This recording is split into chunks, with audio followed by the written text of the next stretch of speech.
for joining us for this morning's public hearing. On behalf of the members of the Standing Committee on Executive Appointment and Government Investigation, I would like to welcome Governor Apatang and Lieutenant Governor Mindola's representative, Mr. John Paul Regis, along with Amy Shai, the appointee, Mr. Paul Andrew C. Guerrero, elected officials, dignitaries, and members of the general public. Before we proceed forward with this public hearing, let me first introduce the members of this standing committee. To my right side of the aisle is the floor leader of the Senate, Senator Dauno Manglonia from the island of Rota. And next to him is the vice chairman of this standing committee, Senator Juju of Snyder from the island of Tinian. And next to him is Senator Manny Castro from the island of Saipan. And to my left side of the aisle is the Vice President of the Senate, Senator Corina Magofnia from the island of Saipan. And I'm the chairman of this standing committee, Senator Francisco Q. Cruz from the island of Tinian. I would also like to announce a couple of things in the interest of informational purposes regarding code of conduct during this public hearing. Today, the members of this standing committee is conducting a public hearing on the appointment of Mr. Paul Andrew C. Guerrero to serve as a member of the Northern Marianas Technical Institute Board of Trustees to represent the 3rd Senatorial District, Saipan. The public will be invited to make comments as to whether you support or oppose the appointee before us this morning. We value your input. However, any comments beyond the facts of the appointee or comments that are not directly related with this public hearing will not be entertained, and such comment will be removed from the record. At the same time, please observe minimal noises in disrupting this hearing process, and please turn your electronic to a silent mode. Thank you. Let us now begin. This public hearing is now in session. Today is January 27, 2026, at approximately 9:43 in the morning here at the Senate Chamber of the Honorable Jesus P. Memorial Building, Capitol Hill, Saipan. This is a public hearing regarding the appointment of Mr. Paul Andrew C. Guerrero by Governor David M. Apatang and Lieutenant Governor Dennis C. Mindiola to serve as a member of the Northern Marianas Technical Institute Board of Trustees to represent the 3rd Senatorial District. Mr. Devon Marianas will be assisting this committee this morning. Our Sergeant at Arms will be Ben Terlai, and our legal counsel will be Joe Bermudez. In charge with IT will be Jonathan Diaz, and they will all serve accordingly for this public hearing.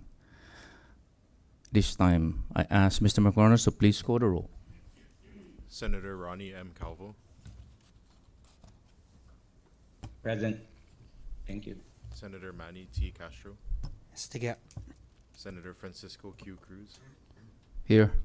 Senator Jude U. Hofschneider. Gege. Senator Corina L. Magofnia. Present. Senator Donald M. Manglonia. Present. Mr. Chairman, all members of the Senate EAGI committee are present. Thank you, Mr. Marianas. And I apologize for Senator Ron. I wasn't fully aware that he's on Zoom. Also, a member of this committee, Senator Ronnie Calvo from the island of Rota. At this time, do I hear a motion to adopt our agenda? There's a motion and was seconded. All in favor of the motion, say aye. Aye. Opposed, say nay. Motion carries. At this time, we'd like to ask our Sergeant at Arms to please escort the appointee and the governor's rep into the chamber. And sir, before you proceed forward with your introduction, please state your name for the record. Thank you.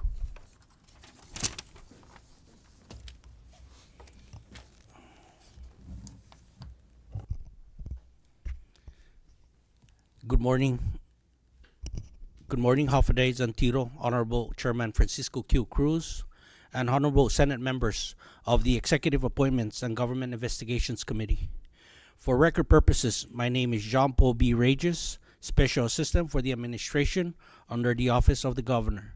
On behalf of the Honorable Governor David M. Apateng and the Honorable Lieutenant Governor Dennis James C. Mendiola, I thank you for conducting this public hearing and the opportunity to appear before you today. I am pleased to introduce Mr. Paul Andrew C. Guerrero, the Governor and Lieutenant Governor's nominee to serve on the Northern Marianas Technical Institute Board of Trustees representing the 3rd Senatorial District. I am hopeful that all required documents have been submitted for thorough review. Currently IT&E's sales manager, Mr. Guerrero is an accomplished professional with over 27 years of experience serving both the CNMI government and the private sector. He began his career as a claims adjuster at the Pacifica Insurance from 1999 to 2002, a claims manager at QBE Insurance from 2002 to 2004. Served as a financial aid specialist too at the Northern Marianas College from 2004 to 2009, just until committing to IT&E from 2009 to present. Throughout his career, he has made significant contributions to the CNMI, driving positive changes and progress in various areas. His dedication and commitment to the work have been invaluable, and his expertise has been instrumental to achieving successful outcomes. It is for these reasons that Governor Apateng and Lieutenant Governor Mendiola placed their complete trust and confidence in Mr. Guerrero to serve as a member of the NMTI Board of Trustees.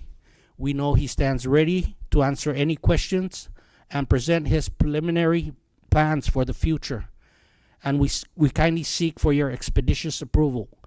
Thank you, Jesus Mossi Zangiliso, for the opportunity to introduce him to this august body, Mr. Chairman. Thank you, Mr. Regis. And before I recognize the appointee, Mr. Guerrero, can you please stand and raise your right hand so that our staff can administer the oath?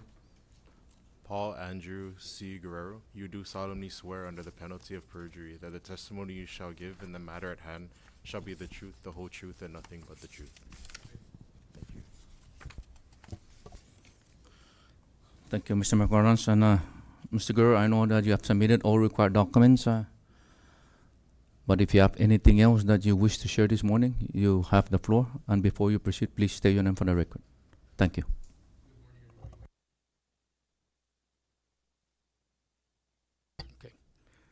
Good morning, everybody.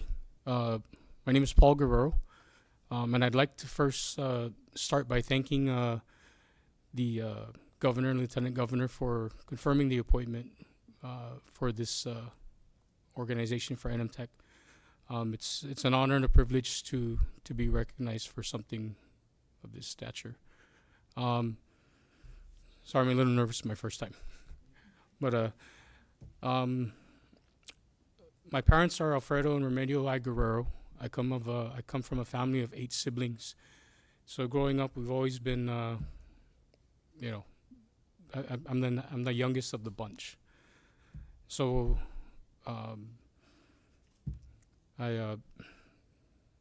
sorry, I get nervous. But it's I look forward to working with the NMTech and the board to provide better and future for all of it involved.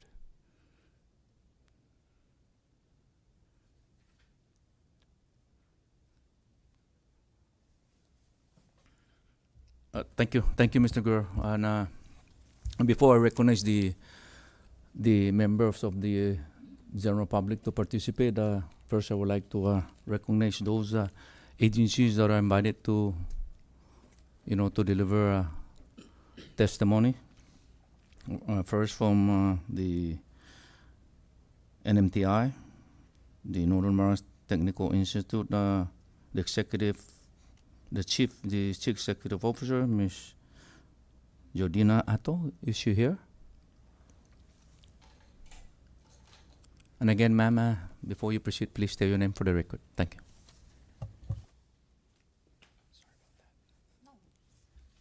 Good morning, everyone.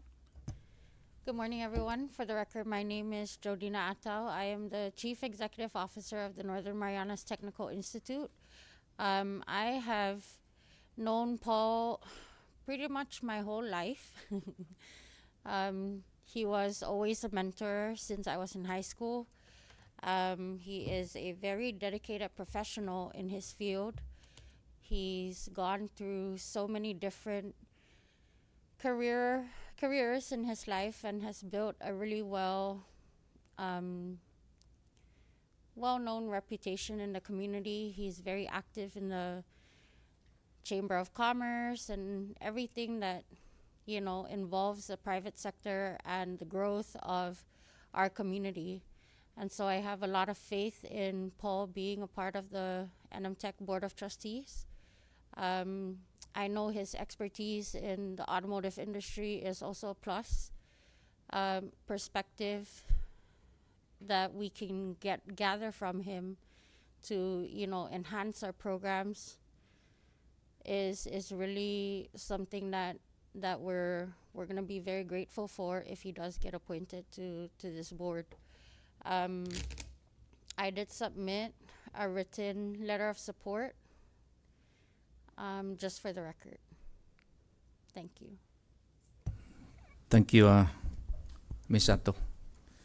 Next on the line, any members of the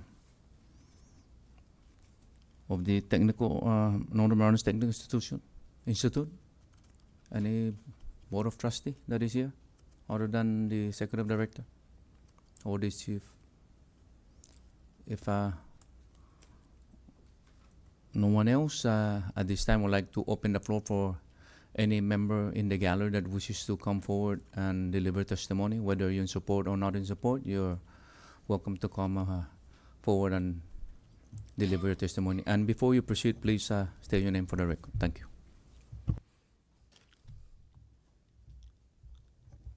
Buenos dias. Good morning, Chairman and members of this committee. My name is Alex Sablon. I'm with the Saipan Chamber of Commerce and also with TAN Holdings Corporation. I want to thank Governor Apatang and Lieutenant Governor Mendiola and for nominating Mr. Guerrero. I've known Paul for many years.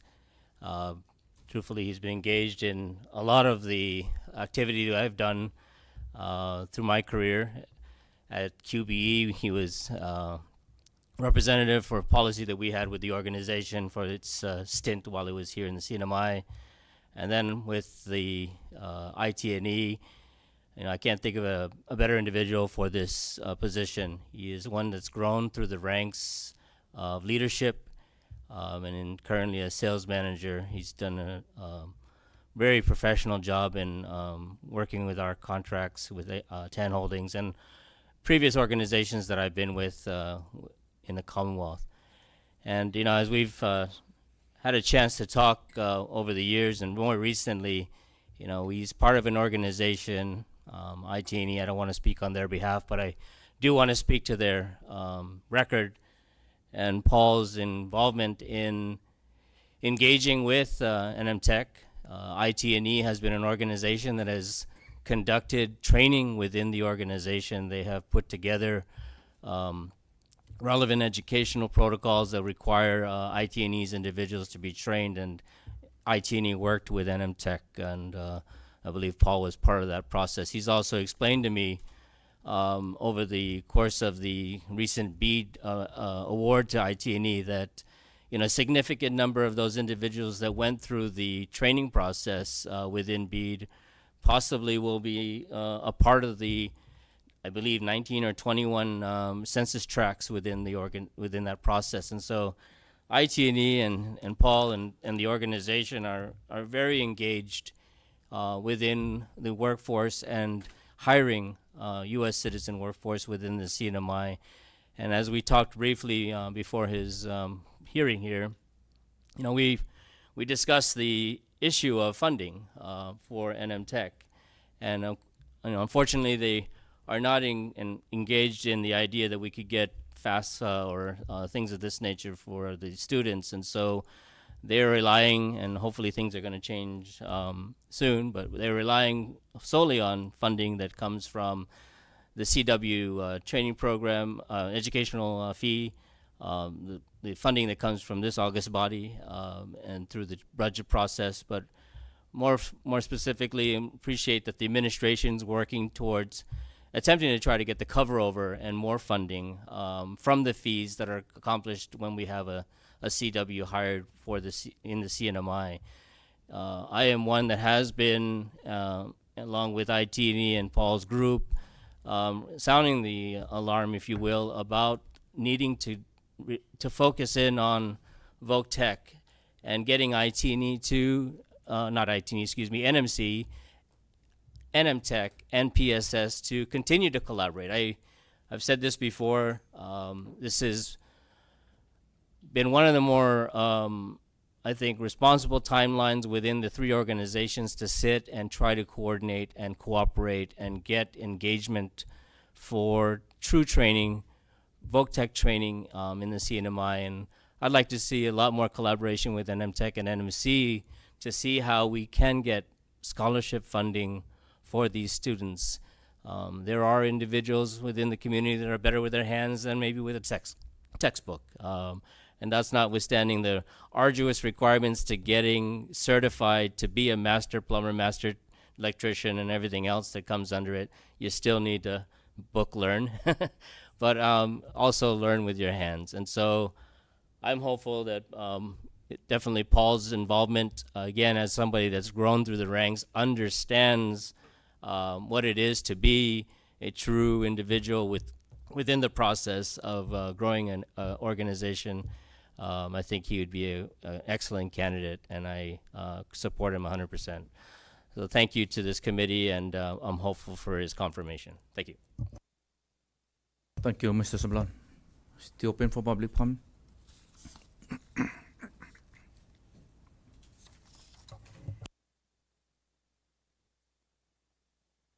Good morning.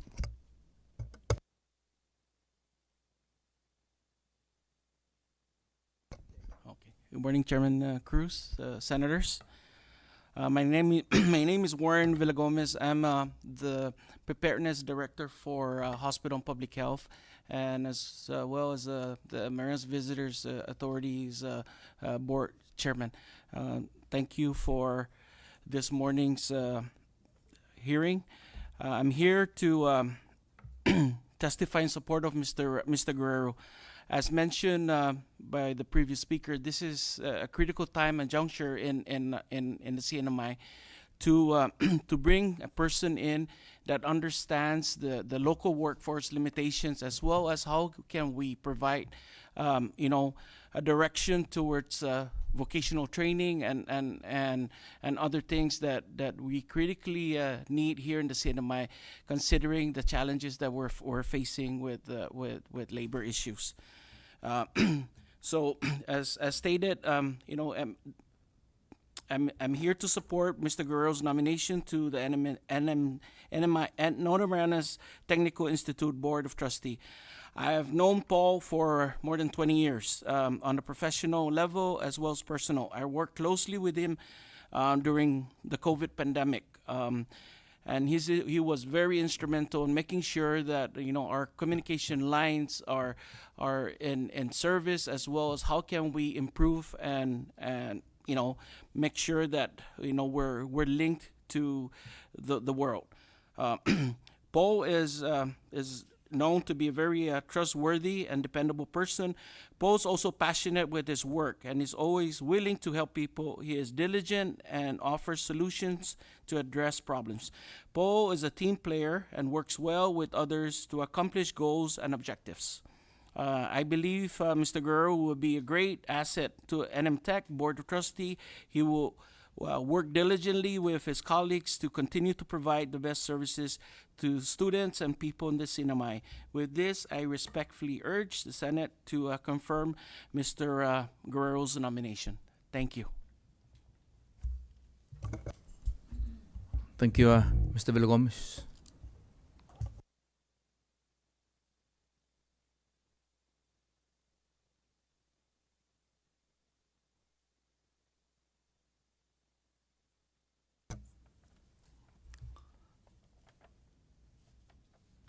Good morning, Chairman Cruz and this August committee. My name is Gregorio Q. Castro, President of Pacific Engineering Group and Services, known as PEX.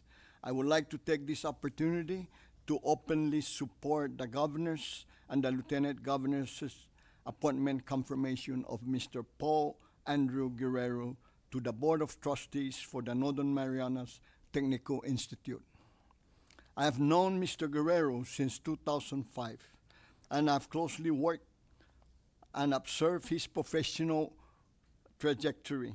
During his distinguished tenure as a manager at IT&E, our respective businesses frequently supported one another. In that time, I witnessed firsthand his cultured understanding of the complex infrastructure at the IT&E and any telecommunication systems. Managing large-scale technical operations and a fast-paced corporate environment requires a level of logistic precision and strategic foresight that translate directly to the oversight requirement of the NMTI. In the engineering and construction sectors, we are highly aware of the widening gap between our local workforce, current skills, and the evolving technical demands of the industry. To ensure the Commonwealth economic flexibility, NMT requires board members who can bridge the gap between classroom instructions and real-world application. Mr. Guerrero is uniquely qualified to serve in this business representative capacity. I believe Mr. Guerrero's appointment will provide 3 key benefits to the Institute. 1, industry alignment. His background ensures that the NMTI curriculum remains responsive to private sector needs, and particularly regarding modern telecommunication and IT standards. Second, strategic oversight. His managerial experience provides the fiscal and operational acumen necessary to guide the Institute's long-term growth and sustainability.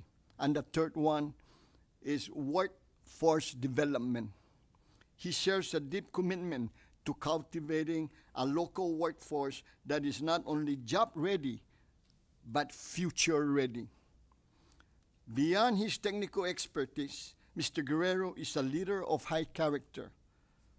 As I said, I've worked with him all those years, he possesses a strong ethical foundation and leads by example and has earned respect in the government agencies and private businesses alike through his decisive leadership and loyalty to the CNMI. His intelligent, dedicated, and impartial qualities that are essential for any public trustee. I fully endorse the Governor and Lieutenant Governor's confidence in Mr. Guerrero. I am certain that his presence on the board will make NMTI an even more powerful engine for our island's economic development.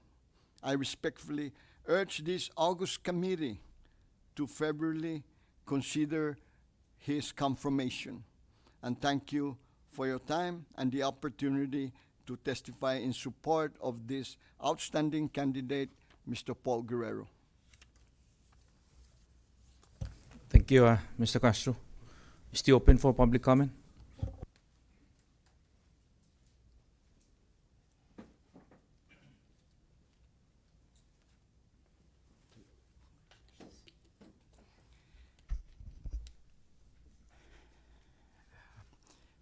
Buenos dias, Chairman Cruz and members of the committee.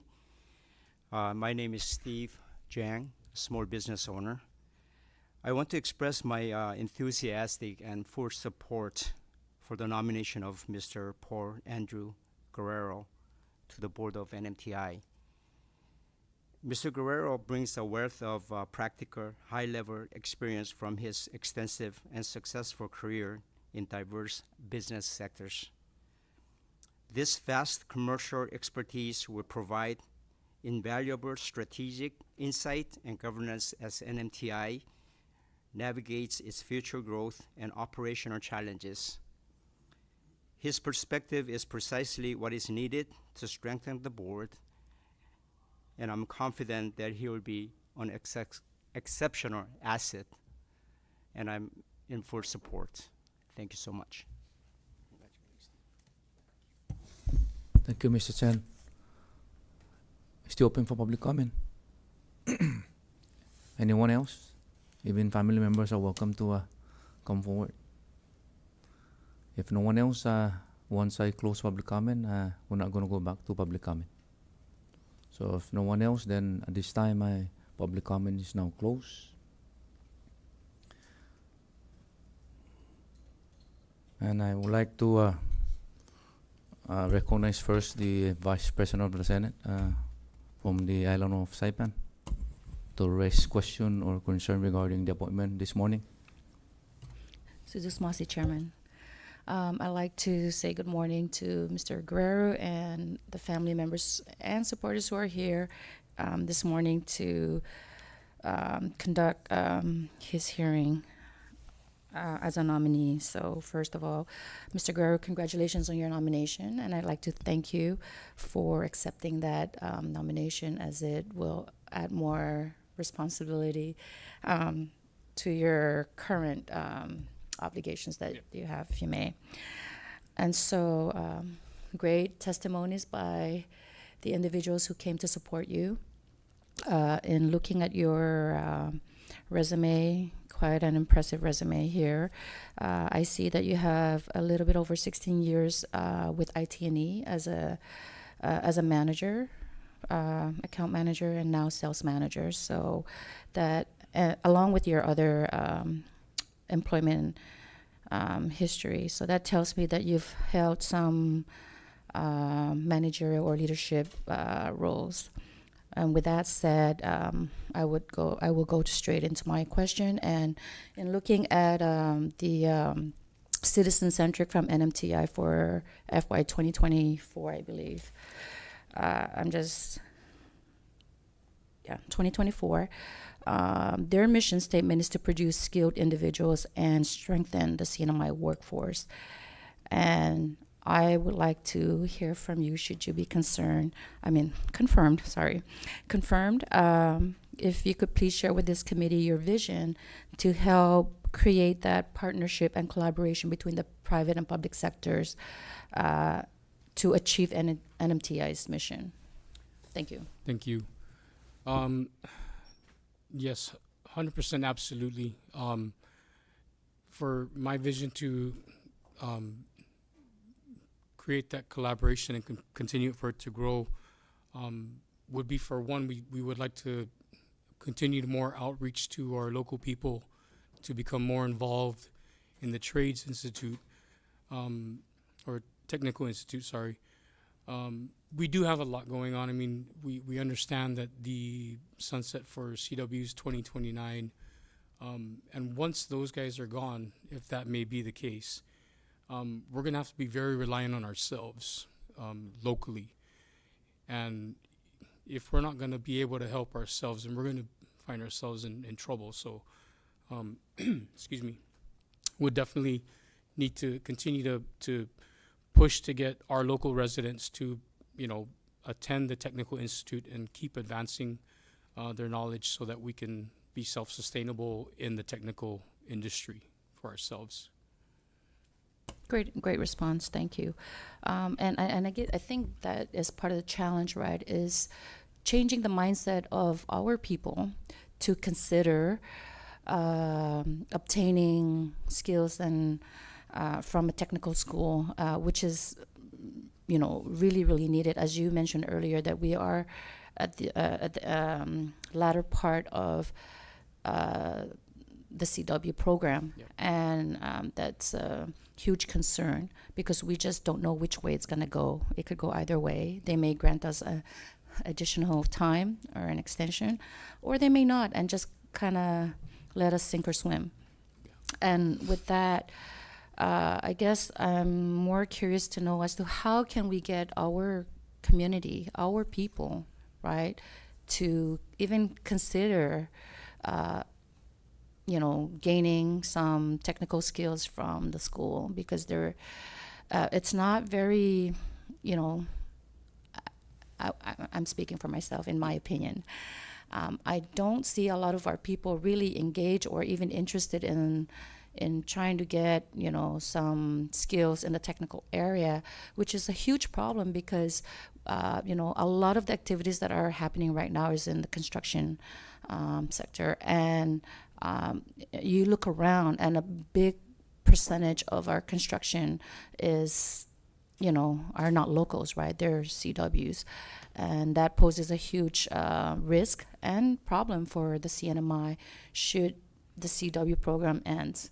And so the big question here is, how can NMTI, along with its partners, right, both from the private and public sectors, to include NMC, PSS, how can we start creating or changing the mindset of our people to help support the needs of our Commonwealth?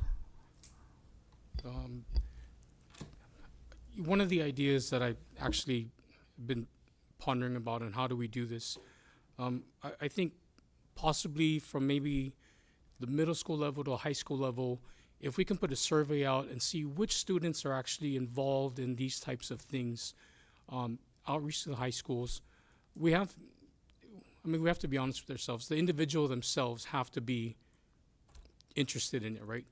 But for us to be able to push that and see how we can gain traction to get them from out of high school into the technical institute, we need to understand more about where they're at as far as the mindset is concerned in the high school level and where they want to be. That's just one of the ways that I see us trying to figure this out, and trying to get them to want to attend the technical institute locally. Thank you for that response. And I like the where your idea is going, because I really think it starts early into probably not elementary, but definitely start with middle school. Yeah. As Mr. Alex Saban pointed out earlier, there are individuals who are not very interested into the book approach, right, and are more hands-on. And I think there's nothing wrong with that, right? There's just people are made differently, so we need to nurture that and start creating programs for them to understand and know that there is a path forward for them. And this is where the collaboration with PSS comes in, where they can create curriculums that would help navigate these individuals who are very much interested in pursuing jobs that are in the technical area. And we really do need to be self-sustainable, so we need to start creating that capacity. And I think it all starts, the earlier the better, right? And just to allow them time to really absorb a lot of the education and foundation that they need, so that and maybe even some hands-on work, right? So some volunteer to start actually applying what they are learning in school. Thank you for that answer, and I really do hope that, should you be confirmed, that there's a lot of discussion that's going to take place, a lot of collaboration with PSS and NMC, so that we can start. We should have been starting like 10 years ago, but it's okay. Moving forward, we can start creating that path to not just address the issue of the CW program expiring, but also just really being self-sustaining, right? And independent. Try to be independent. I'm pretty sure we can't get rid of all the foreign workers, but at some point we have to be sustainable within ourselves. So thank you for your answer. And you may choose to answer this if you want, but I was just very curious about Mr. Castro's testimony when he talked about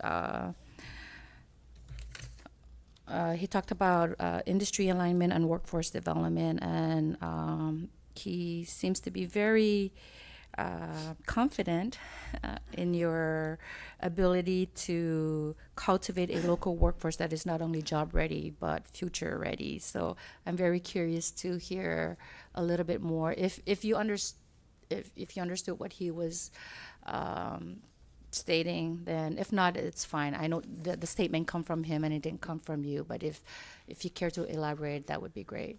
Thank you.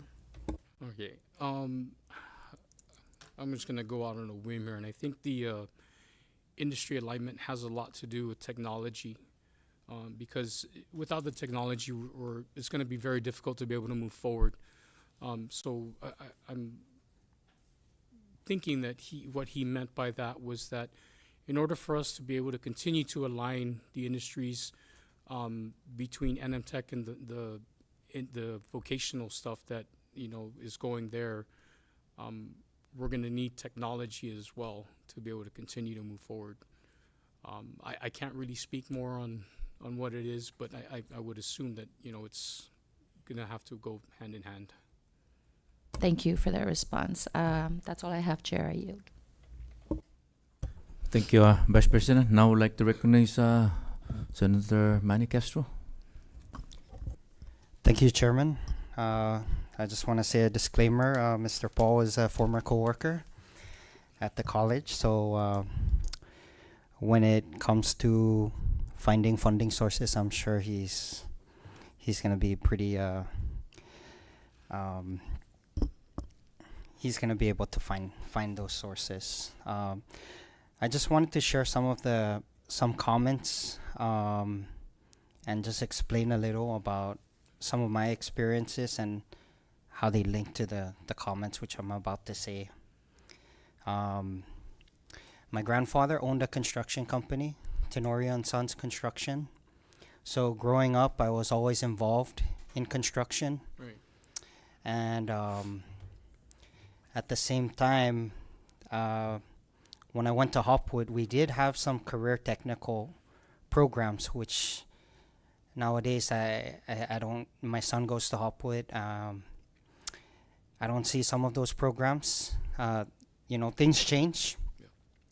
But in terms of aligning the curriculum, there's a big gap in what is needed for our community. And yes, it's also good to align with the national standards, but we also have to focus on our immediate needs, because basically supply and demand. That's why construction costs are so expensive now, is because the costs have gone up, but it's mostly related to labor. Having worked in the higher education space for over 12 years, one thing that educational providers tend to forget is that students are not the customers. We design our programs and services like sometimes thinking that students are the customers, but students are not the customers. Students are the products that we deliver to the customers, which is the industry, the businesses. So when a semiconductor industry wants to build in Arizona, why did they move to Arizona? It's because the college in Arizona has the engineering program that is needed for that industry. We always say that education is important, but sometimes when it comes to funding, we don't. What I would say is more money doesn't mean better results, because of. So I just want to commend the Broadband Office, Policy Development Office. I wanted to commend your work, the college, and for kind of proving that modular style education with the certifications that was recently released. Also, most people here's another big challenge in our educational setting here in the Commonwealth is sometimes we focus too much on the academics, and we design our career technical program to flow into an academic standpoint. At one point in time, there was a movement to move NMTI to be a charter school. At that time, a lot of the legislators and the public school system didn't understand that concept. So sometimes it's also about control. They rejected it. As a product of the charter school, Right after Hopwood, I attended Centennial High School in Oregon and was selected by, you know, the district to attend the Center for Advanced Learning, which was a charter school. First floor was manufacturing engineering, second floor was IT, and the third floor was allied health. So from my first year as a freshman in high school, I was already taking college credits. I was learning AutoCAD. I was operating a milling machine, a CNC. I was using metals, titanium, that were really expensive. Right now, we have investors wanting to invest into, build industry here. But our curriculum needs to align. We cannot do it like after the fact. If we know that there's an industry coming, our curriculum needs to align to support that industry. Again, construction costs are going up. And if we were to survey all the seniors in high school right now, I can guarantee you most of them are gonna say that they wanna be a police officer, a teacher, things that they see. So as we set policy, it's really important to also know that, like the saying goes, out of sight, out of mind. So if we're not showing our youth, if we're not having them immersed in technology and different kind of career tracks early on, even as early as 6th grade or 4th grade, and that's why electives are also important in the school system, so that they can get immersed early on. It's also cheaper.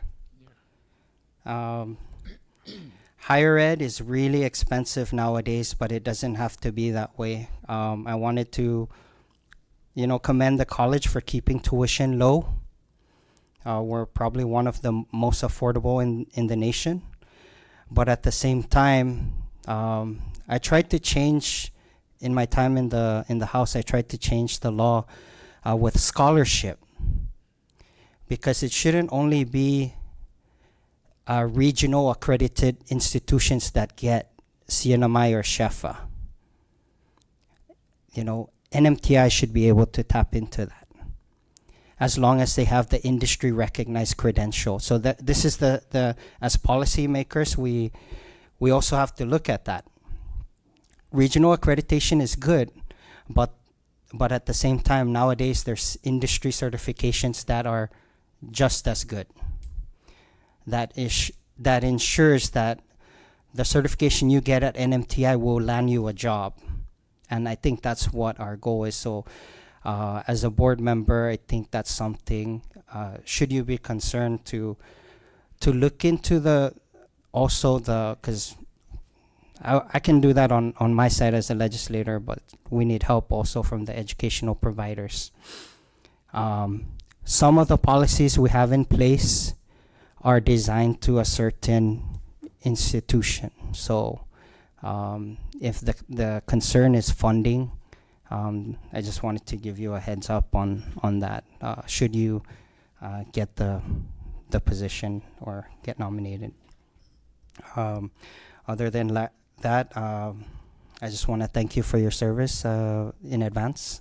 This is a volunteer position. And with all that, I yield, Chair. Thank you.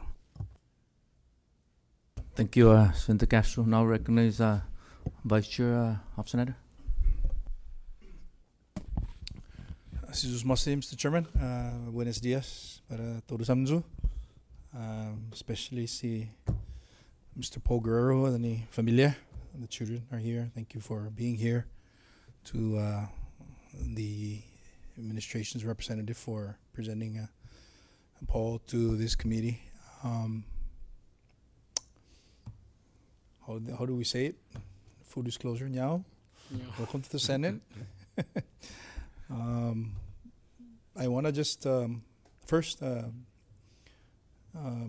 want to commend you and thank you for dialing in and accepting this nomination.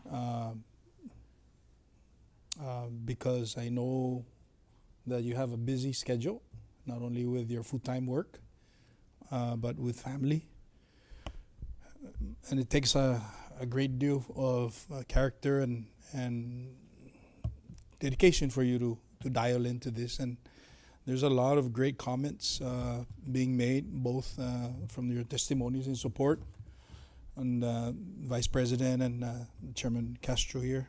But I don't particularly have a question, but perhaps some of observation that can assist, if I may, Sure. in addition to what you've said. And I just want to think about smartphone. You know, I'm not checking my text. I'm actually checking at the citizen-centric report and all that, and some of the enabling statute of NMTech. And I appreciate also the presence of the CEO, Ms. Georgina. Thank you for being here. If I look at it, it's just a cursory review of the citizen-centric report of 2024. There's approximately 50 enrollees in MTech related to construction. And that's I would like to think that it's a direct response with the current trajectory of workforce needs over the last maybe 3 to 5 years. And I would like to look no further than not only here in Saipan, but I also look no further than the footprints of the construction projects on Tinian associated with DoD developments. And I like there is a response, you know, so to speak. But I also would like to think that there has to be a more collaborative effort.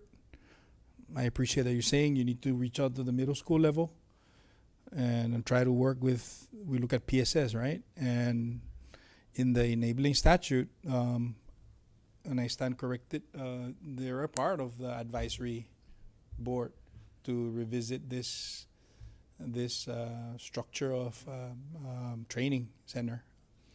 And I appreciate that you recognize that, because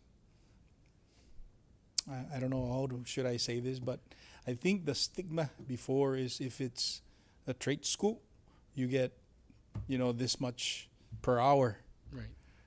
But fast forward to today, it's pretty impressive. And the businesses are not going to wait for you to avail the workforce. They were going to go out, and that explains the importation of work via CW or even H2O and H2B. That's our response to the needs of the project and the timeline. So a lot of these is an indicators that we have a lot of work ahead of us. Not only at NTech, not only the education institution, but you know, as policymakers, we will continue to get guidance from SMEs like yourselves, subject matter experts, to how to respond to the ever-changing needs. We know that, you know, as far as the economy itself, there is a change. We wanted to see the tourists come back. Yeah. And when the tourism comes back, there is a specific needs of workforce to respond to the hospitality and tourism industry. So that one is, you know, it's challenging, you know, but we were always going to fall back to that. But, you know, just staying on topic, the Wagadesi, you know, that you recognize the need to not high school, but even further down. Yeah. And I think you're in the right track with your experience over the years, on your experience with your employment history and your services that you've done outside. I couldn't ask any more than to please reach out to your other colleagues. Sure. Once you're confirmed, and really bring back to the table and map out how to counter or service the needs. The other thing is the other thing that I would like to mention is there was a publication. I'm not certain the exact quote, but there is a contraction of workforce needs in response to the businesses closing and all that. And I'm always a firm believer that if the businesses are not happy, then even the government revenue is not going to be happy. So we need to keep the businesses happy. And this is a process for us to do. And I see one of them is here this morning, Mr. Jang. Thank you for being here, Steve. I think you can pretty much relate to what I'm trying to allude to. But going back to your nomination, Mr. Guerrero, it's timely that an individual of your experience and stature in the community dials in and participate in this. And I cannot say more than to commend you for allowing yourself additional responsibility. And please know that the legislation that created NMTEC is not written in stone. If there is a need for us to make some changes to respond to the plan, you can reach out to any of us here, both the Senate or the House. I say the same thing with I think Ms. Atto, in previous years that we spoke. It's our responsibility. It's all of us. Yes. And thank you for being here, Mr. Chairman. I really don't have a question, but I'm gonna yield my time back to you, Mr. Masi. Thank you. Thank you, Vice Chair Senator. Now I would like to recognize the floor leader of the Senate, Senator Donald Manglonia. Thank you, Chairman. Good morning, Mr. Guerrero, and Morning. congratulations on your appointment. Your appointment is not a typical appointment where you're recommended not just by the governor, but you went through a vetting process, right? I mean, I'm not sure if you're aware, or even if the public is aware, that you've been reviewed by a nomination team from NMTEC, which includes a trustee, the executive director of Saipan Chamber, the secretary of Department of Labor, and the CEO, and they've recommended you to the governor for confirmation. And so with that being said, there has been some work done already to ensure that you are the right candidate for this position. And just to further include as part of the vetting process, this confirmation hearing, I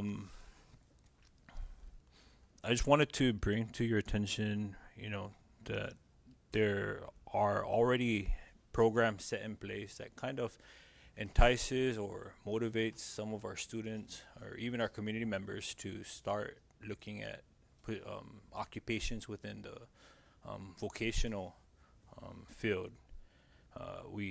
In the last legislature, it was signed into law the apprenticeship program that offers businesses tax incentives if they allow for their current or their employees already employed with them to enter into an apprenticeship program. And I don't know if that has already been aligned with NMTEC. I think that if it hasn't been, then that's something that could be further investigated and collaborate with Department of Labor, which administers the program, to see how we can encourage more businesses to sign up for the program, but also to encourage their employees to further their development in the skills that is needed within their workforce. Speaking of citizen-centric, and I see the CEO here, we don't have any updated information in terms of 2025, and so if that can be addressed also. Are you familiar with any, I know you briefly talk about collaborating with NMC PSS, but I want to focus primarily on PSS.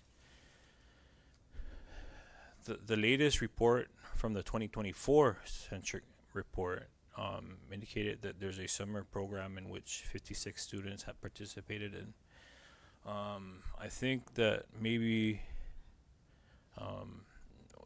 this program can be expanded and not just focus on the summer. back when I was in high school, we had the 2+2 program. I don't know if you're familiar with that, but it was a collaboration with NMC, where at the end of the program, or when a student graduates from college, they already receive their AA degree, associate's degree. And so if something similar can happen with NMTech, where a student not only goes through their typical high school classes, but at the same time take certification courses through NMTech, maybe they can complete a certification through NMTech at the time of graduation. That way, once they graduate, they're fully prepared to enter the workforce right away. Are you familiar with any programs that through the private sector where companies invest and pay for some of these training courses or even degrees? I cannot say that I am aware of any of those, but it's definitely something that we can look into and find out. I do know that there's a workforce investment agency that and we have some interns also that we receive from high school. I do know that we have an intern that will be coming on board, I believe, next week, but a little bit different because this intern that we'll be getting is going to be from NMC, so she's at a college level. But as far as other programs is concerned, I do not. Okay, and I just asked that because during my undergrad, we see a lot of, I worked in the business office, where we see a lot of employers pay for their educational, their educational degree. And so maybe a collaboration with the private sector also, maybe to kind of help support an employee's journey, whether it be through NMC or NMTech. But again, like I said, the apprenticeship program was also established for a similar purpose, where they get their employees trained in whatever field it is they're trying to advance in. I do know that ITN itself actually just entered into an apprenticeship program, which started on Guam and is actually being expanded here. But that's something that's still kind of in the works to get people on board. Yeah. And so, again, that was just recently, it was an amendment to, I think, a statute back in the 5th legislature, or sorry, 13th, I think, if I'm not mistaken. But again, it was amended last term, so hopefully that's something that can jumpstart this program. Have you noticed like some of the requirements that are currently posted within JVAs that are published on the Department of Labor, or I think seen in my OPM? Especially for like some of these positions that are required to post JVAs before seeking CW workers? You're talking about like in general on what's posted on them? Yeah. I mean, aside from like high school diploma minimum, Right. and I mean, some of the things that I've seen on the JVAs are there's a lot of course, CW, but then you also see once in a while you see verbiage on there that is actually, if you're local or U.S. would be kind of like the first option, and then CW's welcome. It's just some of the verbiage that I've seen on some of the JVAs that have been posted. And thank you for sharing. The reason I asked that is because I haven't seen it recently, but in the past, positions like a cashier, right, they would include requirements of a bachelor's degree, right, or so many years of experience within just cashiering, right, just to make it much more difficult for the locals, or maybe to discourage the locals, and they can go the CW route. But I think maybe that's another approach that the board, the trustees, or even the institute can look into these requirements and see if it really is something that matches the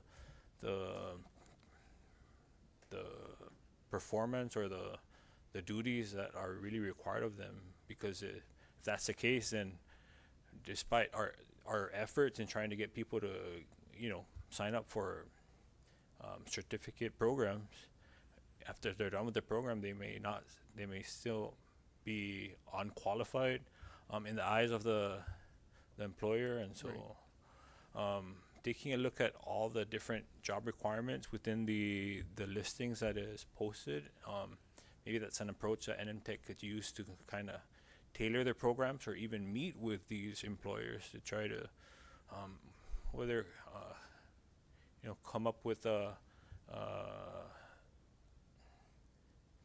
understanding that NMTech will pursue or will allow for these students to be able to meet those standards. Maybe another approach too, if I may suggest, is that like WIOA, which kind of offers financial support to employees starting within an organization, with the understanding that there's a guaranteed position after the program is completed. Maybe something like that could also occur with NMTech, where a private sector, an organization may hire someone upon completion with a guarantee that that individual has obtained the necessary qualifications and certificates to be able to handle the job. Maybe that's something that a relationship that could be built between NMTech and these private sectors, or even the government in general. Kind of like a job placement. Yeah, just so that students are not just going in there thinking that they're going to, get all these certificates and then, are lost afterwards in terms of what is available for me now. Like what we see with bachelor's degree, right? We send our students off to the college, they come back, there's nothing for them. But if we're keeping our workforce locally, maybe that's something that could be worked with these organizations, and ensuring that there may be something out there for them when they've completed the program.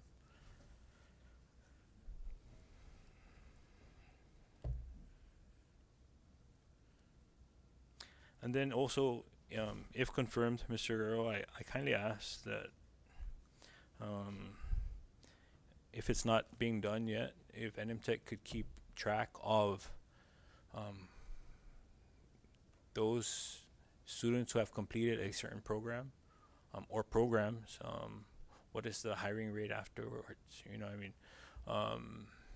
Maybe there needs to be some changes within the laws to be stricter on these organizations that are really, they're trying to circumvent the local hires and go for the CW. And so how many of our students are actually getting jobs right after they've completed their programs?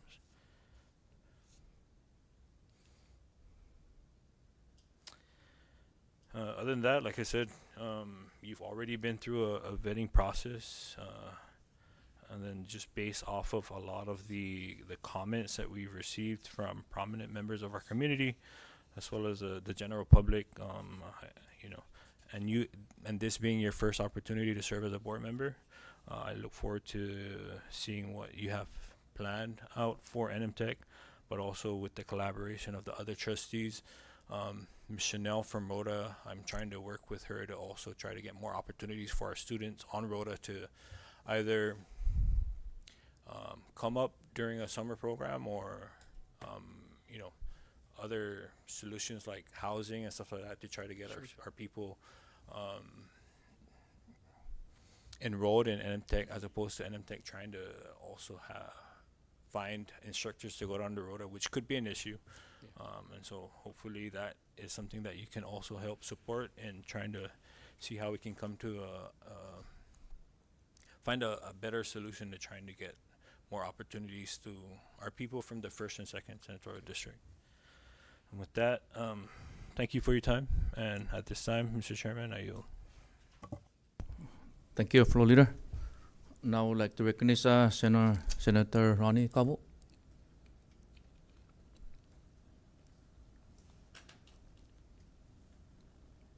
Thank you, Chairman, and thank you, colleagues. I would like to thank Mr. Paul Guerrero and family for your your acceptance of this nomination. In addition, the endorsement through the Governor David Apateng and Lieutenant Governor, and the testimonies that were shared today with NMTech's Jodina Attal. Thank you for your testimony. Alex Sablon, Mr. Warren. We have some written ones. Gregorio Castro, and I have this written one here given to me by Gonzalo Pangilinan. I'd like to commend you for your, time and service in the private and government sector. As they mentioned, you did work for IT&E, and when that came to play, the initial thought in my mind was the BEAD program, the Broadband Policy and Development grant, and the approval. Knowing that you are a former IT&E manager, knowing that NM Tech also, does trades and from construction and technical skills, you would be a key element to NM Tech. I know Ms. Atau mentioned, they do have their different technical programs in place. And I know when Mr. Manny was mentioning earlier, Mr. Guerrero, is I overheard the comment of having that alignment and how we have Northern Marianas College, we have NM Tech in place, we have, CNMI public school system, all supporting the trades and advancement in knowing that we need to fulfill the gap, fulfill the skillful work force needs for the Commonwealth. You in the what do you call it, digital world, knowing that we are advancing and we are shifting from government and other agencies to the digital world, will be technical support.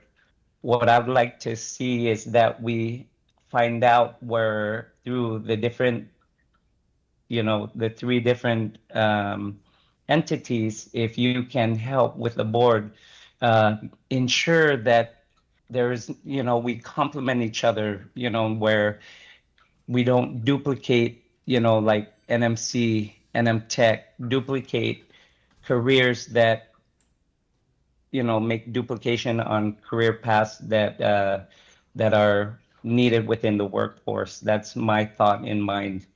That we get together with the stakeholders, we ensure that each one, like NMC, will handle what work trades and skills are needed, and they will complement NM Tech as well as CNMI PSS for the younger students.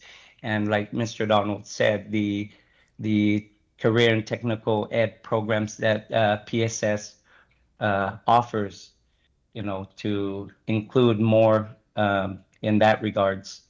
Another thought in mind is the Department of Labor. I know we did have conversations where, people are looking forward to private sector and government workers, where we can network and say, hey, these are the certain skills that we have the workers, and help them find certified employees that are affordable for our Commonwealth.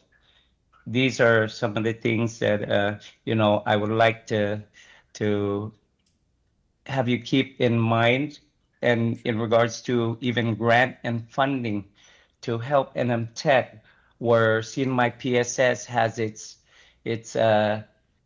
funding source, but NM Tech really is going to need help and support when that time comes for the Commonwealth, in regards to helping them succeed, not only as far as funding is concerned.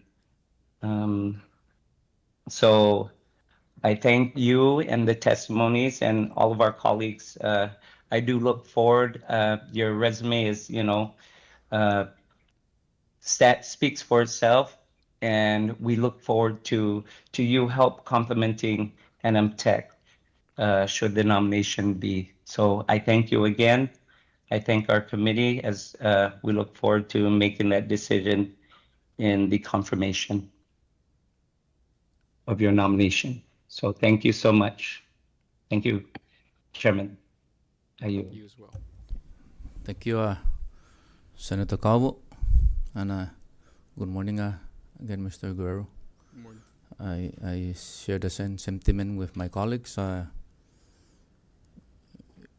I always mention this every single public hearing when it comes to board and commission that are being appointed. This is something that, you know, it's voluntarily basis, and I appreciate the commitment and for accepting such a responsibility. Although you have huge responsibility at your present job, but your willingness to be part of this solution to assist our economy.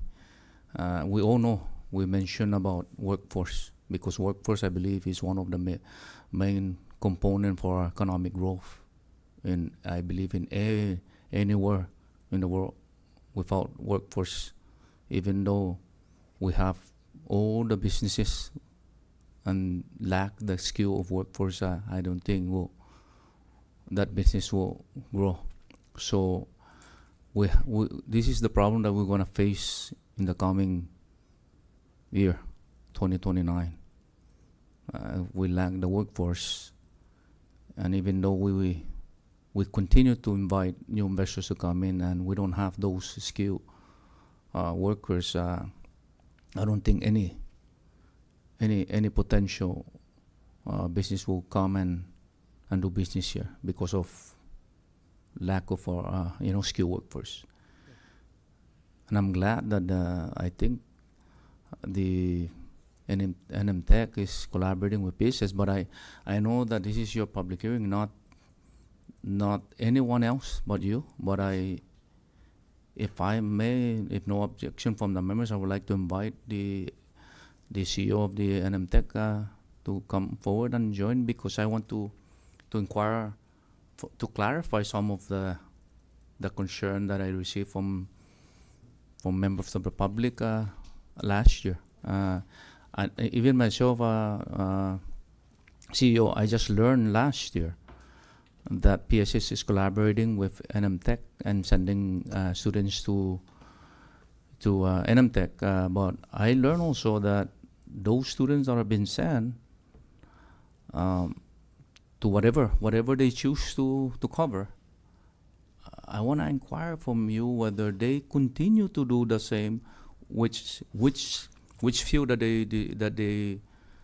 they're comfortable or they desire to learn. Do they? Because I learned that they don't come back and do the same thing. When they were sent by PSS, they do another thing. So my concern there is, how could this student learn? For example, I was sent last year or the other year before, a year before last year, and I was sent to learn about mechanic. And then the following year, I was not sent to the same field, but rather to another. I want to know how PSS and NMTech collaborating in regards to student learning this kind of a job. If they desire to become a mechanic, do they come back in the same year? Because I learned that they don't come back, and that bothers me when sending students there and they don't come back and repeat whatever they choose. So I just want to know from you whether that's true or it's not. All right, thank you, Chairman, for the opportunity to, really, I've been listening to all your comments, and I have so many answers in my head that I wanted to share. So to answer your question, a lot of PSS students come in from Rhoda and Tinian. The bottom line is there's always a funding gap when it comes to housing and lodging the students and making sure that they're taken care of as well as their chaperones.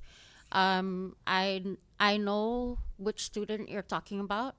He was involved in, so PSS and NMTech currently host a dual enrollment program, which is called the Trading Up Construction and Trading Up Hospitality.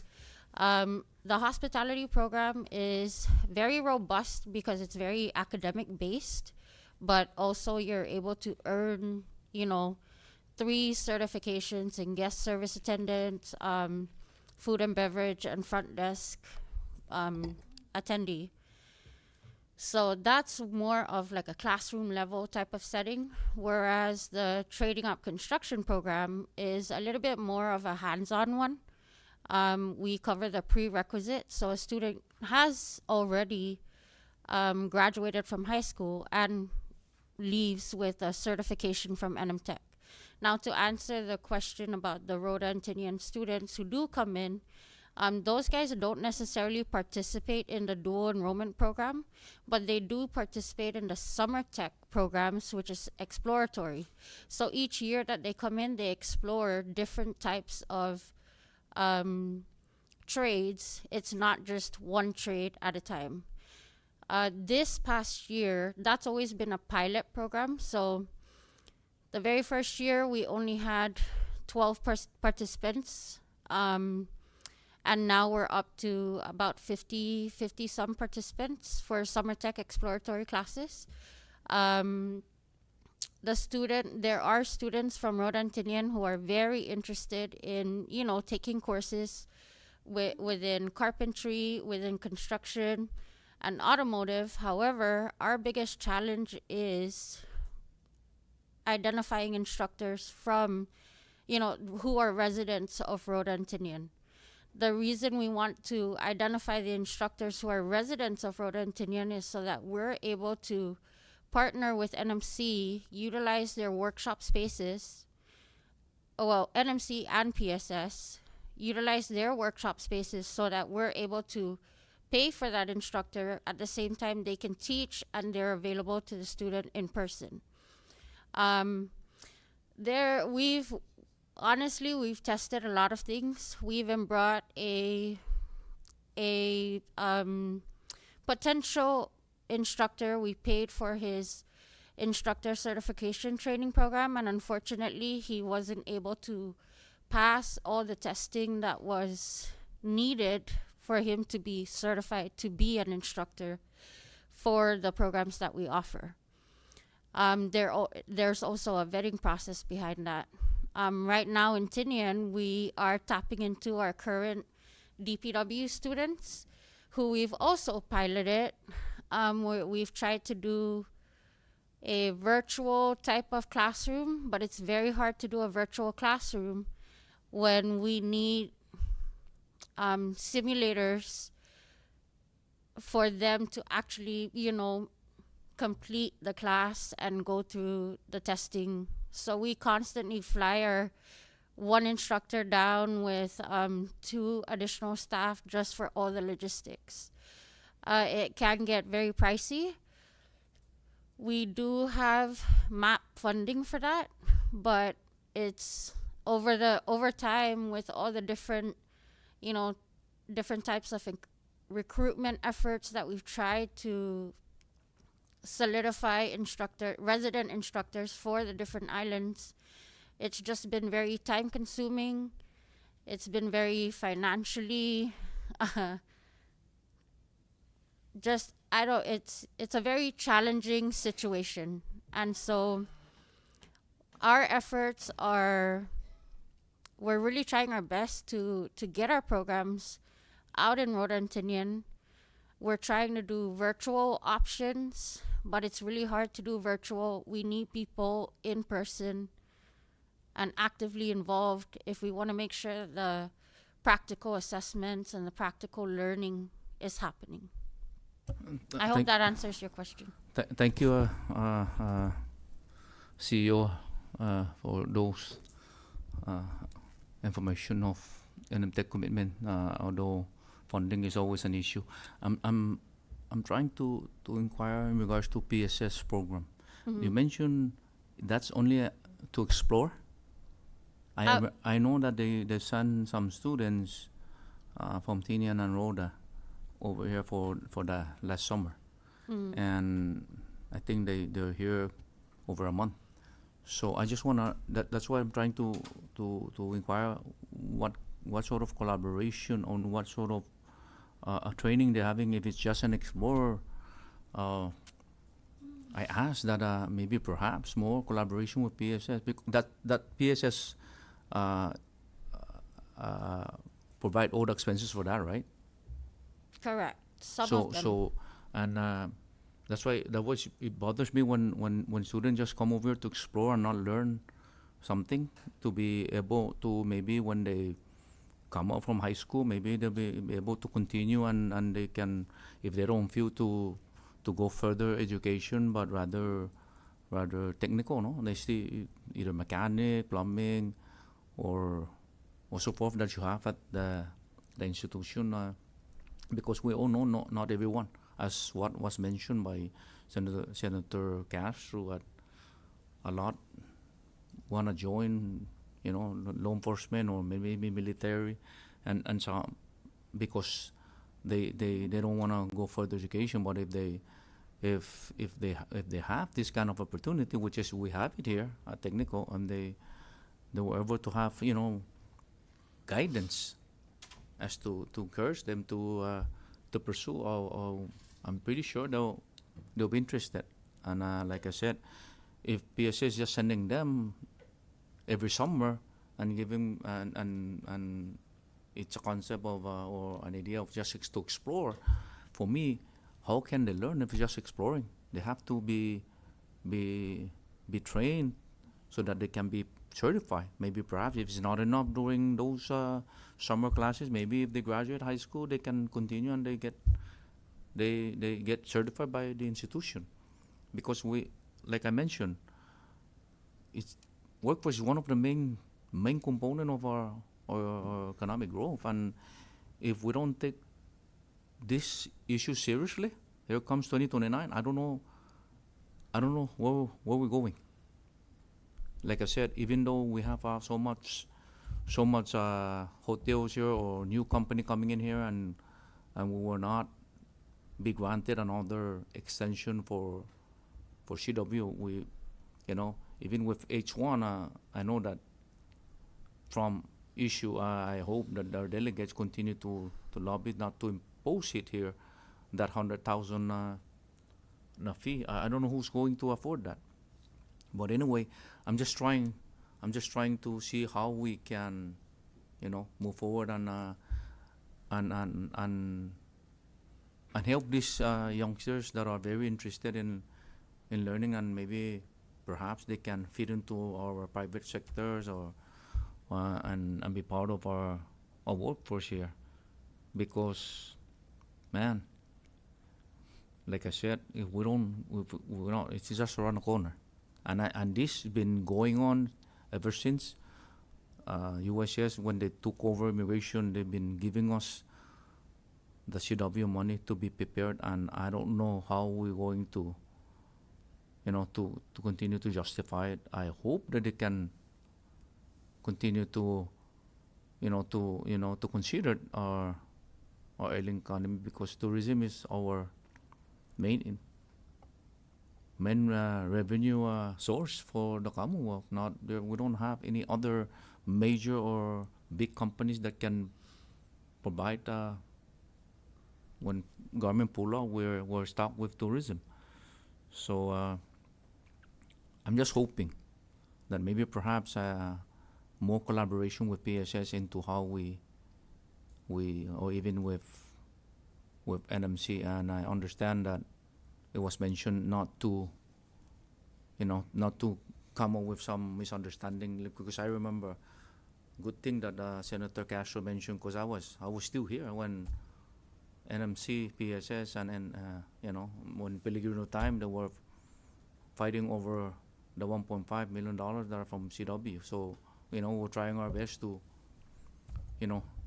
share all those funding so that everyone will be able to to come up with the workforce and be able to resolve some of our big issue with workforce. But you know, I was that then. I continue to hope that they have to be working together to, because after all, it's one Commonwealth. It's not a different Commonwealth that I know I have to take all those money because I have different idea and different you know, jurisdiction. But it's one Commonwealth. So that's always my hope, is to come together as one and find solution to just, you know, fix our biggest issue with the workforce. So I asked Director, I'm sorry this is not a public hearing, but because you are there and Mr. No, I Guerrero is appreciate just it. new and I want him to hear this, so maybe perhaps he can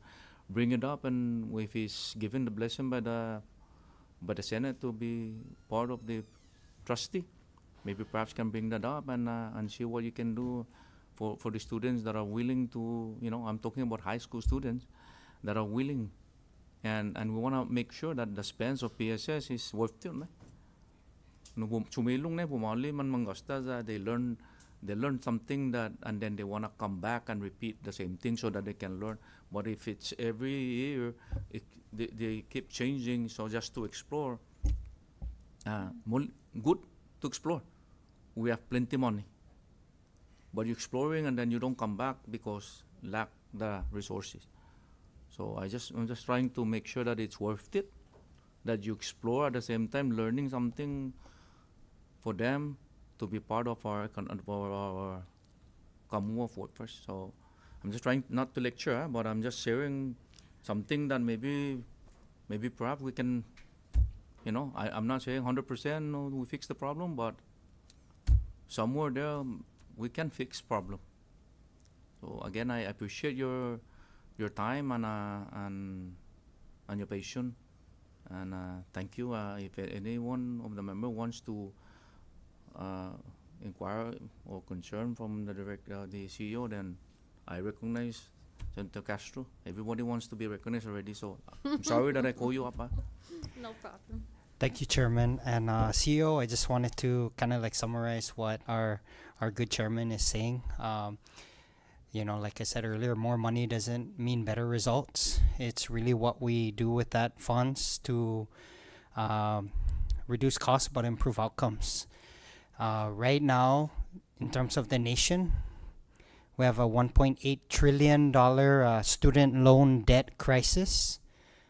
So, you know, what happened with that? Education used to be really affordable to the point where you don't need to take out a student loan. But over the years, universities continue to build fancy stuff and, like, you know, lazy rivers in their campus and 5-star student dorms,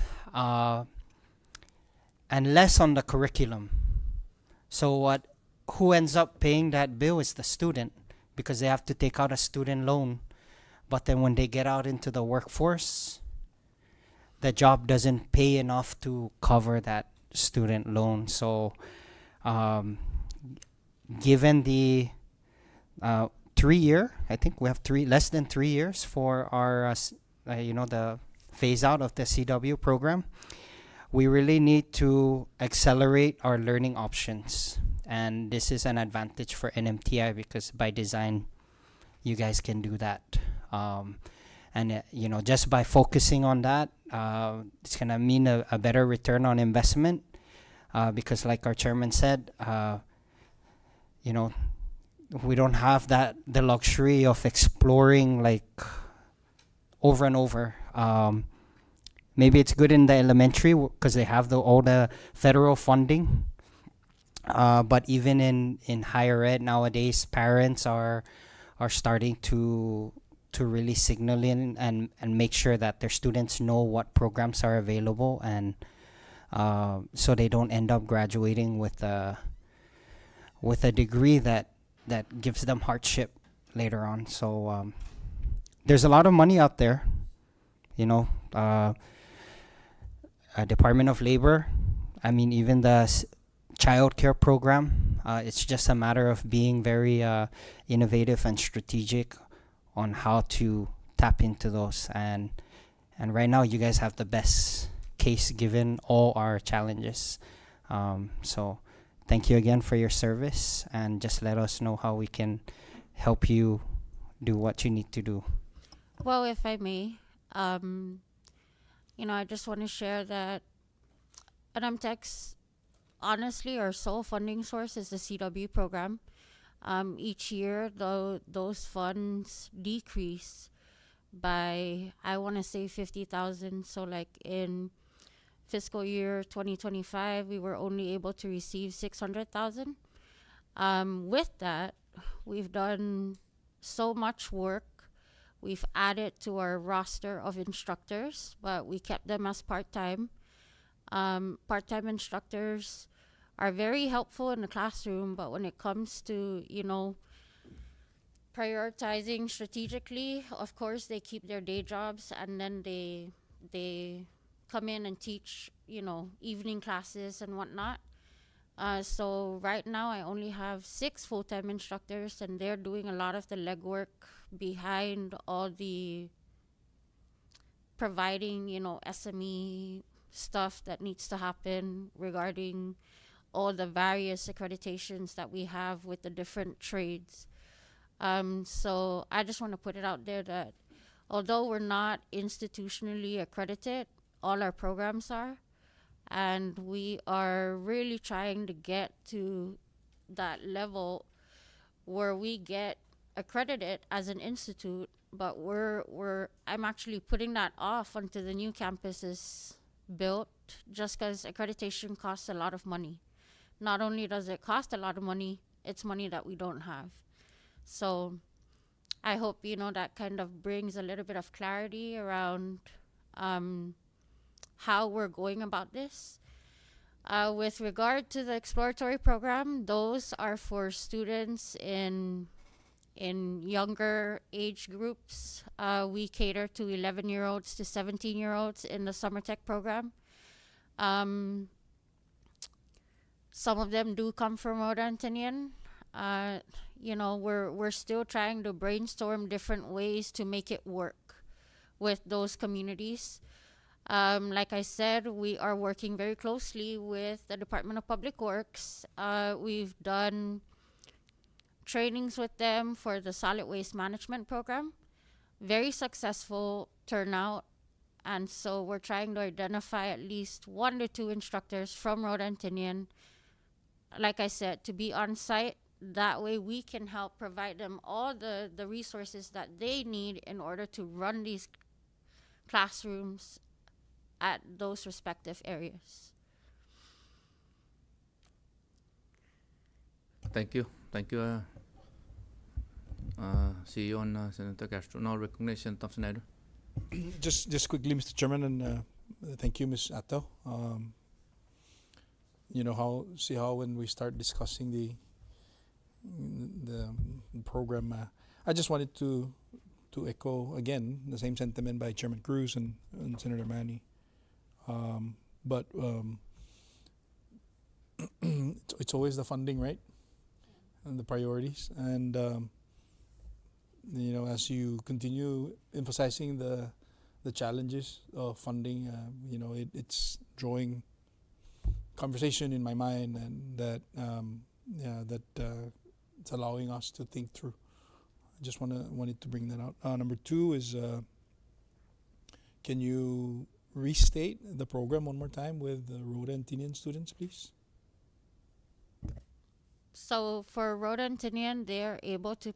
We've always tried to establish programs in Rhode Antonian, and like I said, we've brought in instructors to get certified so that they are residents of those islands.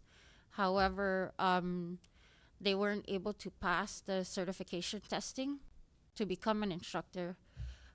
So right now, what's happening with PSS Rhode Antonian is really just participating in summer programs. Okay. Because we've tried our best to do everything virtual, but it's really hard to do that with all the hands-on components that need to happen with the classes that we teach. Okay. Thank you, CEO.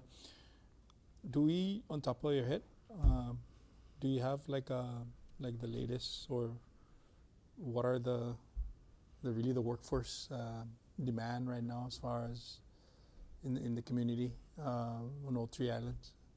Well, the top 5 that I know based on Department of Labor's data is really maintenance, groundskeeping, hospitality services, and extraction services. So What is extraction services? Sorry. that's like excavating and stuff like that. Construction, right? So Really? everything, Heavy equipment? majority of the needs for the workforce right now is in construction. And as much as we do outreach, we just can't get enough people through our doors to make that happen. And we can lead the horse to water, but we can't make them drink. Okay. We do so much outreach with high school students. We do it 2 to 3 times a year. So what we're doing now, and I actually just finished working on the document yesterday, was a new marketing approach. We're changing up our campaign, and we're doing something called hands-on and homegrown. You can build your own home with your own hands. This is in collaboration with the Department of Labor, with PSS and NMTech. We want to be able to share the same message across the board, to help students understand, first of all, a reality check. What is the problem, which is the CW program in 2029? What is our current capacity as a community? And then how are we going to solve it? And so that entire campaign, it's PSS, NMTech, and DOL just trying to come together to make sure that the young adults, the children, know that the actual adults know which direction we're going to take all of this. So this is a conversation that I've had with the former chairman of the board, Kodep Ogumuro Olodong, just last week with Commissioner Camacho and his team. And so we're really working toward, coming in a unified effort rather than having to operate in silos. We've been doing a really good job at partnering and making sure that we're moving the needle, even if it's just a little bit, but we're doing it together. Okay. Yeah. All right. Thank you. Great. And again, I do support academia, and we have very distinguished educators here and in the members that have gone and got their credentials. But just for a little bit of humor, okay? And this is not to hold back the hearing, but short and sharp, college grad. I have an 80,000 student loan. Technician, I have 80,000 in tools. Both, we make the same money.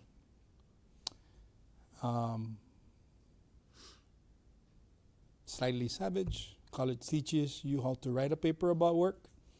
Trade school teaches you how to do the work. Amen. Somehow, same salary, different debt. Correct. So when you said marketing, I said maybe you can borrow some of that excerpts to allow our students, early on, that there's argument to be made in terms of dialing in as a trade certified, especially the needs of the community. Because and I'm going to say this again, time and time, if we hire our own local residents or residents of the CNMI, if you're here and you get paid, you spend your money here. It circles in the CNMI, circles in the community, and it helps the economy. So, but the businesses cannot wait for us to create that. We need to partner up. So, Mr. Chairman, I yield back. Thank you. Thank you, Ms. Hato, for the information. Appreciate it. Thank you, Vice Chair. And if there's no one else who wishes to raise concern, I appreciate your excuse, CEO.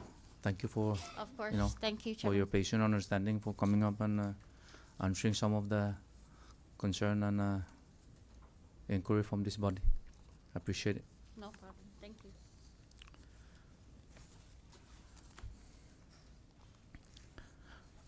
This time, I'd like to ask Devon to recognize those letters that are submitted.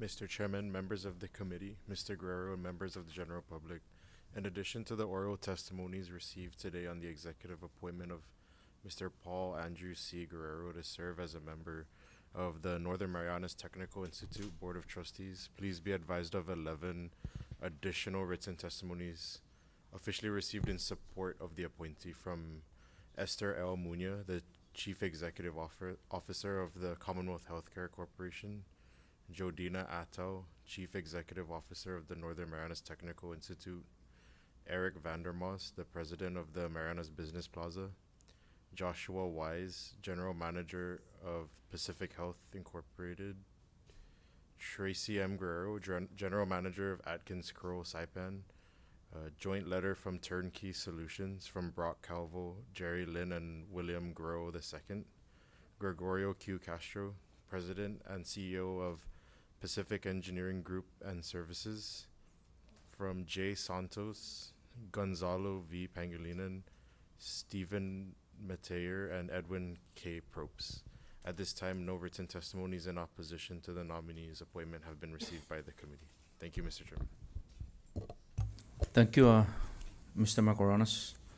At this time, all public comments are well taken. Let the record reflect that all written testimonies will be included in the Senate Standing Committee recommendation report along with all testimonies and will be forwarded before the full Senate members in consideration for confirmation.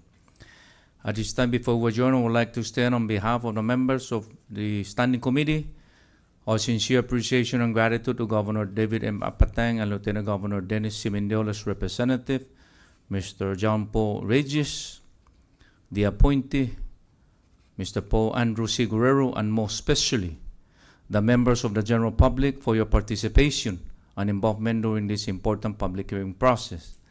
And we certainly hope that we continue this dialogue of communication between us, the elected officials, and the public to keep you abreast and informed of our current and future Senate hearings ahead that relates to public best interest.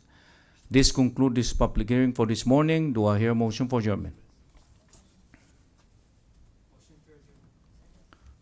There's a motion and was seconded for adjournment. All in favor of that motion, say aye.